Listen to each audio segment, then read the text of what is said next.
Bible வாசிக்கலாம் வாங்க. தொடக்க நூல் அதிகாரம் 19. மாலை வேளையில் ஆண்டவரின் தூதர் இருவர் சோதோமுக்கு வந்தனர். அப்பொழுது நகரின் நுழைவாயிலில் லோத்து உட்கார்ந்திருந்தார். அவர் அவர்களை கண்டவுடன் எழுந்து சந்திக்கச் சென்று தரை மட்டும் தாழ்ந்து அவர்களை வணங்கினார். பிறகு, என் தலைவர்களே, அருள் கூர்ந்து உங்கள் அடியானின் இல்லத்திற்கு வாருங்கள். உங்கள் கால்களை கழுவி இரவு தங்குங்கள். காலையில் எழுந்து உங்கள் வழிப்பயணத்தை தொடருங்கள் என்று சொன்னார். அவர்களோ, வேண்டாம், பொதுவிடத்தில் நாங்கள் இரவு தங்குவோம் என்று மறுமொழி சொன்னார்கள்.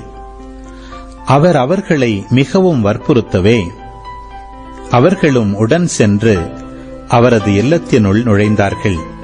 அவர் புளிப்பற்ற அப்பம் சுட்டு அவர்களுக்கு விருந்தளிக்க அவர்களும் உண்டார்கள். பின் அவர்கள் உறங்கச் செல்லும் முன் சோதோம் நகரின் மக்களுள் இளைஞர் முதல் கிழவர் ஈராக எல்லா ஆண்களும் அவ்வீட்டை சூழ்ந்து கொண்டனர்.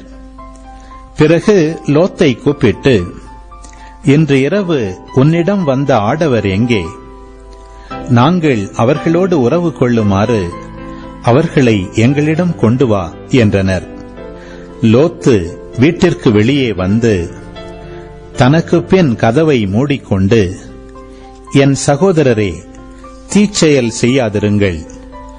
ஆண் தொடர்பு அறியாத புதல்வியர் இருவர் எனக்கு உள்ளனர். உங்களிடம் நான் அவர்களை அழைத்து வருகிறேன். உங்கள் விருப்பப்படி அவர்களுடன் நடந்து கொள்ளலாம்.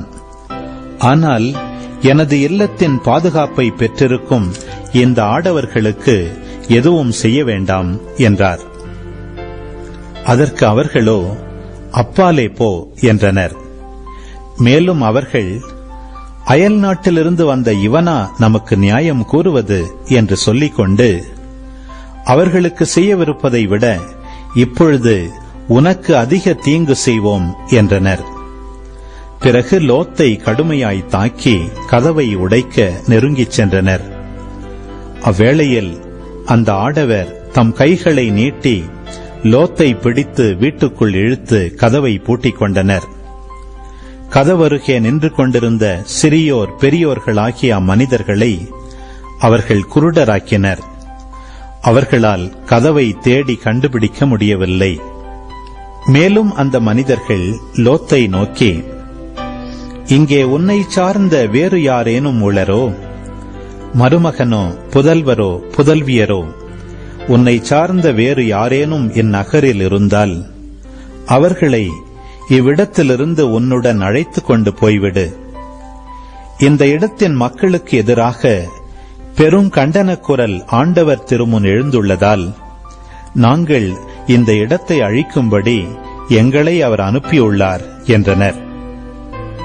உடனே லோத்து வெளியே போய் தம் புதல்வியருக்கு மன ஒப்பந்தமாகியிருந்த மருமக்களோடு பேசி, நீங்கள் எழுந்து இவ்விடத்தை விட்டு புறப்படுங்கள், ஏனெனில் ஆண்டவர் இந்நகரை அழிக்கப் போகிறார் என்றார்.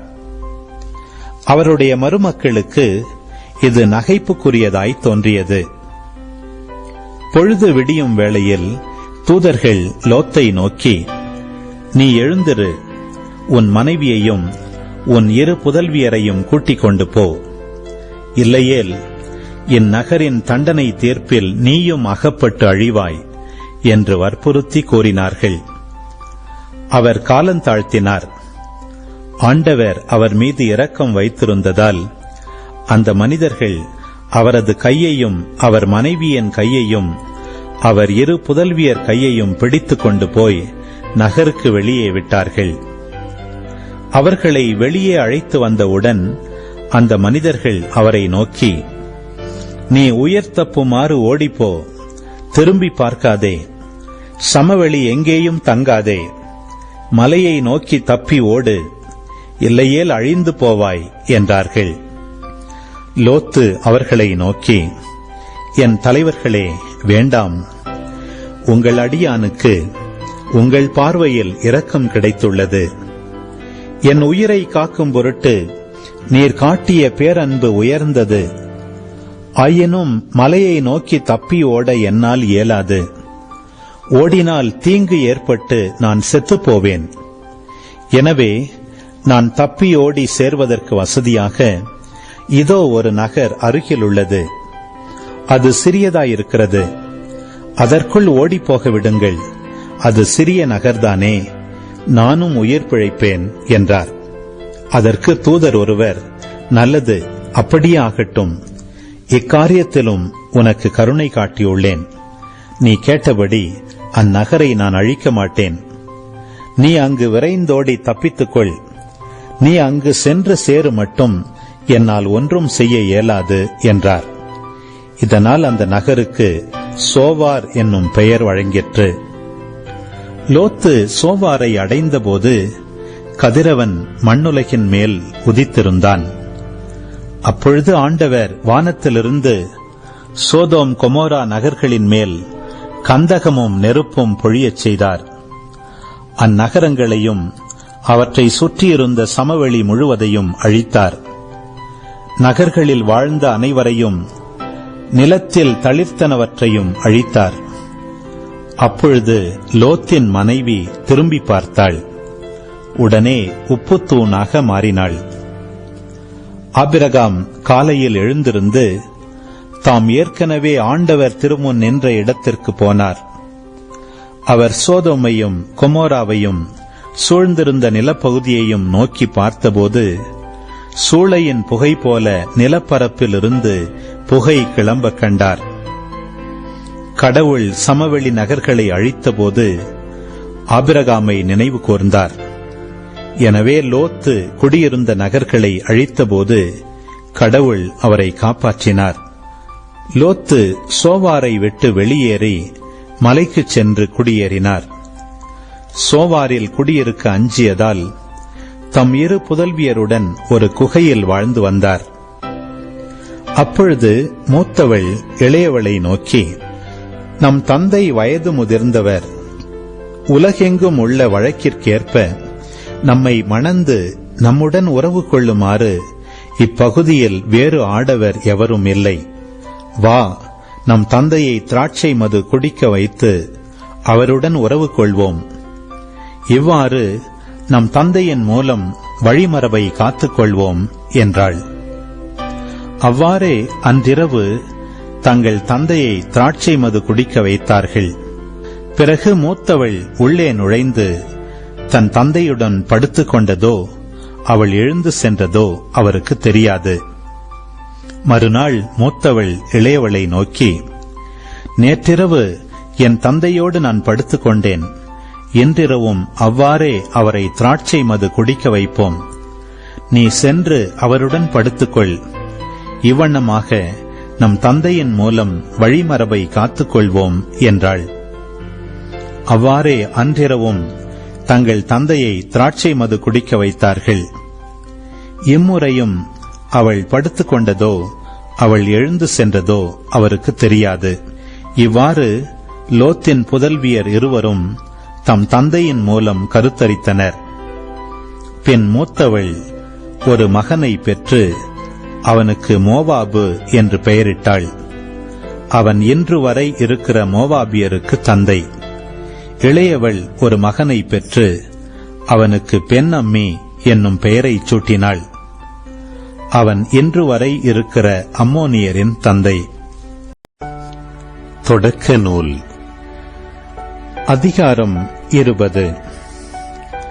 ஆபிரகாம் அங்கிருந்து புறப்பட்டு நெகேபுக்கு சென்று காதேசுக்கும் சூருக்கும் இடைப்பட்ட பகுதியில் வாழ்ந்து பின்னர் கெராரில் தங்கினார்.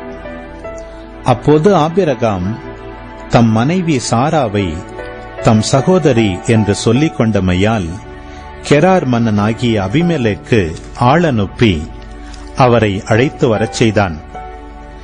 இரவில் ஆண்டவர் அபிமெலேக்குக்கு கனவில் தோன்றி, இதோ நீ அழைத்து வரச் செய்த பெண்ணின் பொருட்டு நீ சாகப் போகிறாய். ஏனெனில் அவள் ஒருவனுக்கு வாழ்க்கைப்பட்டவள் என்று அவனிடம் கூறினார். அதுவரை அவரை தொடாதிருந்த அபிமெலக்கு அது கேட்டு மறுமொழியாக, என் தலைவரே, உண்மையாகவே நேர்மைமிக்க இனத்தவரை நீர் அழிப்பீரோ? அவன் அவளை தன் சகோதரி என்றும் அவள் அவனை தன் சகோதரன் என்றும் அறிமுகப்படுத்தவில்லையா? நான் நேரிய இதயத்தோடும் தூய கைகளோடும் இதை செய்தேன் என்றான். கடவுள் கனவில் தோன்றி அவனை நோக்கி, நீ நேரிய இதயத்தோடு அப்படி செய்தாய் என்று அறிவேன். அதனால்தான் எனக்கு எதிராக பாவம் செய்யாத உன்னை காப்பாற்றி அவளை தொடவிடவில்லை. உடனே அந்த பெண்ணை அவளின் கணவனிடம் அனுப்பிவிடு. ஏனெனில் அவன் ஓர் இறைவாக்கினன். அவன் உனக்காக மன்றாடினால் நீ பிழைப்பாய். அவளை நீ அனுப்பாவிடில் நீயும் உன்னை சேர்ந்த யாவரும் செத்து மடிவீர்கள் என்பது உறுதி என்றார். அபிமெலக்கு அதிகாலையில் எழுந்து தன் வேலைக்காரர் அனைவரையும் அழைத்து அந்த வார்த்தைகளை எல்லாம் அவர்கள் கேட்கும்படி சொன்னான். அதை கேட்டு அவர்கள் மிகவும் அச்சமுற்றனர். பின் அபிமெலக்கு ஆபிரகாமை வரவழைத்து, நீர் எங்களுக்கு என்ன காரியம் செய்து விட்டீர்? எனக்கும் என் நாட்டுக்கும் இப்பெரும் பழி நேரும்படி நான் உமக்கு என்ன தீங்கு செய்தேன்? செய்திருக்க கூடாதவற்றை நீர் எனக்கு செய்துவிட்டீரே. நீர் எக்காரணத்தை கொண்டு இக்காரியம் செய்தீர் என்று அவரிடம் வினவினான். ஆபிரகாம் மறுமொழியாக, இவ்விடத்தில் கடவுளுக்கு அஞ்சுவோர் எவரும் இல்லை என்றும் என் மனைவியை அடையும் பொருட்டு என்னை கொன்று விடுவார்கள் என்றும் நினைத்தேன். மேலும் உண்மையில் இவள் என் சகோதரியே. இவள் என் தந்தைக்கு பிறந்த மகள், ஆனால் என் தாயின் மகள் அல்ல. அவளை நான் மணந்து கொண்டேன். மேலும் நான் என் தந்தையின் வீட்டை விட்டு கடவுள் என்னை அலைந்து திரியச் செய்தபோது நீ எனக்கு பேருதவி செய்ய வேண்டும். நாம் செல்லுமிடமெல்லாம் நான் உன் சகோதரன் என்று சொல் என்று அவளிடம் நான் கூறியிருந்தேன் என்றார். அப்பொழுது அபிமெலக்கு ஆடு மாடுகளையும் வேலைக்காரிகளையும் ஆபிரகாமுக்கு கொடுத்ததுமன்றி அவர் மனைவி சாராவையும் அவரிடம் ஒப்படைத்தான். மேலும் அபிமெலக்கு, இதோ உமக்கு முன்பாக எனது நாடு இருக்கிறது.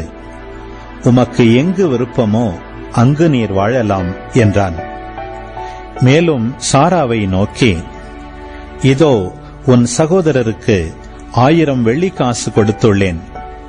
உன்னோடு இருப்பவர்களின் பார்வையிலிருந்து அது மறைக்கும் திரையாக அமையட்டும்.